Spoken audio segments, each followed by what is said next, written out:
Yo, Bakayalo Konoyalo, review de Dragon Quest Dai no Daibuken épisode 32, ouais, un épisode qui annonçait du lourd et finalement je suis un peu déçu. Ouais, je suis un peu déçu parce que tout simplement j'avais des attentes. Je pensais que ça allait être un truc de ouf, c'était parti pour être un truc de ouf, moi j'étais chaud bouillant, mais la CGI, non je suis désolé, ça m'a refroidi. Oui, ça m'a refroidi, cet effet 3D qui est censé être super stylé, bah non, on dirait un vieux jeu de PS2.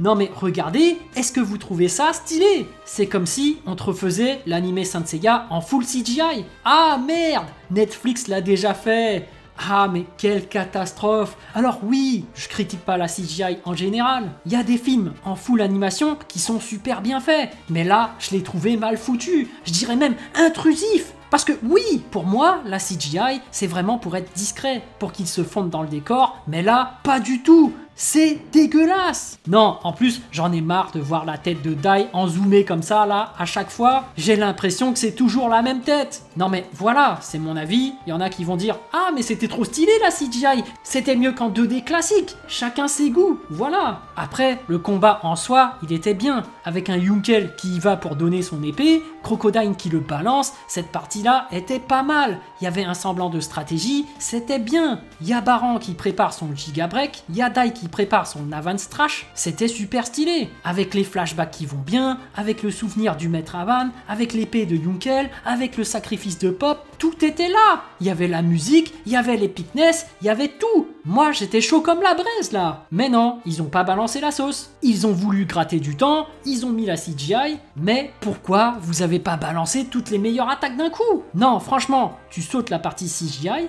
tu mets la partie résurrection de Pop à ce moment précis, et là, t'as une masterclass. Oui, ça aurait été une masterclass. Mais là, je sais pas, d'habitude, ils rushent l'animé. Mais là, ils ont décidé de le faire prolonger. Mais pourquoi vous faites ça?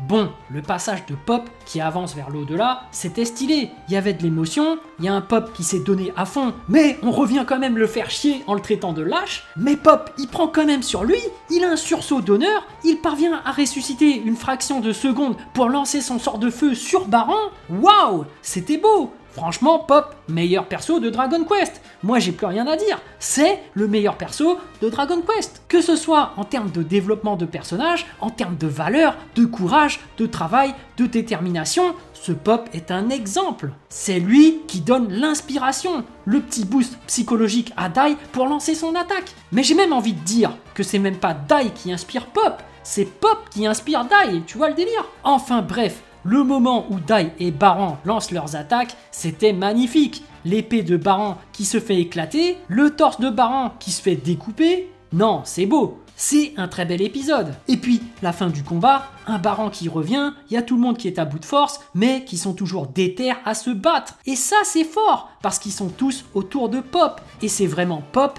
qui a donné cette détermination. Et ça, c'est incroyable, parce que cette détermination a touché le cœur de Baran. Baran qui reconnaît la noblesse d'esprit de Pop. Il va d'ailleurs lui donner un peu de son sang de chevalier dragon pour pouvoir le ressusciter. Et c'est là que tu te dis, mais en fait les chevaliers dragons c'est des dieux. Non seulement ils sont surpuissants, mais en plus ils peuvent ressusciter les gens. Mais c'est un truc de ouf. Enfin bref, parlons aussi du départ de Baran. Oui, en manga c'est stylé, le mec solitaire, trop fier de lui pour admettre sa défaite, mais qui s'en va quand même parce qu'il a perdu, c'est stylé, mais qu'en animé, on est d'accord. Parce que oui, moi je fais du foot, j'ai des potes, ils sont normaux, mais il y en a un parmi eux qui a trop vu de manga ou je sais pas quoi, le mec, quand il perd, il ne s'avoue pas vaincu. Le mec il fait non, j'ai pas perdu, il s'en va en solo et tout. Le mec dans sa tête, il croit vraiment qu'il a du flow ou quoi? Il fait genre il boite, ouais je suis un vrai guerrier tout ça, mais non en fait. Le mec, il est pas stylé. Nous, derrière, on se fout de sa gueule. Non mais, le mec, il s'affiche tout seul. Je suis désolé. Après, on est obligé de l'imiter, on fait des parodies de lui. Non, c'est mort. On se fout littéralement de sa gueule. Non mais, il prend tellement cher. Toi-même, tu sais, les vestiaires, comment ça se passe. On chante de ouf. Mais le pire, c'est que ces mecs-là, ils s'en rendent pas compte. Ils ont vraiment un ego surdimensionné, une fierté en eux, qui font qu'ils en souffrent, mais ils peuvent pas faire autrement. Et oui, et tu connais l'effet de groupe. Plus on est nombreux, plus on est con. Et forcément, on se fout de leur gueule. Oui, mais parce que si tu les mets dans un autre contexte, ces mecs-là qui ont trop de fierté, trop d'ego, par exemple au taf, et que ces mecs-là, ils deviennent carrément chefs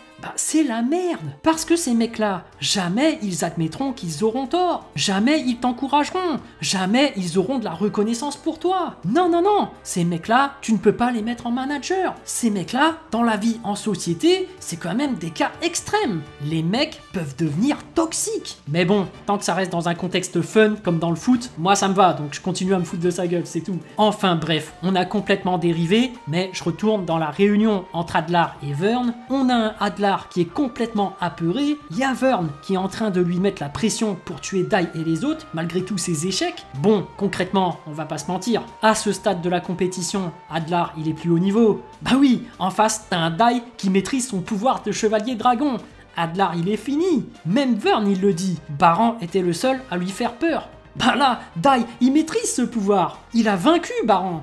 Alors qu'est-ce qu'il va pouvoir faire Adlar? Bon, ensuite, moi j'ai vu la suite, je vais pas vous spoiler, mais la suite promet quand même du lourd. Mais moi je le dis, je suis quand même bien content que l'adaptation en animé se poursuit. L'épisode en soi était très bon, à part cette CGI, mais l'épisode globalement était magnifique, il était beau, il était bien fait. Je suis hypé par la suite. Voilà, j'espère que cette vidéo vous a plu. En tout cas, moi j'ai vraiment envie de savoir ce que vous avez ressenti et j'ai hâte de lire votre message en commentaire. Évidemment, un petit pouce bleu fait toujours plaisir pour un petit artisan comme moi. Et bien sûr, si vous voulez suivre toute l'actu de ma chaîne, abonnez-vous. Sur ce, je vous dis à plus.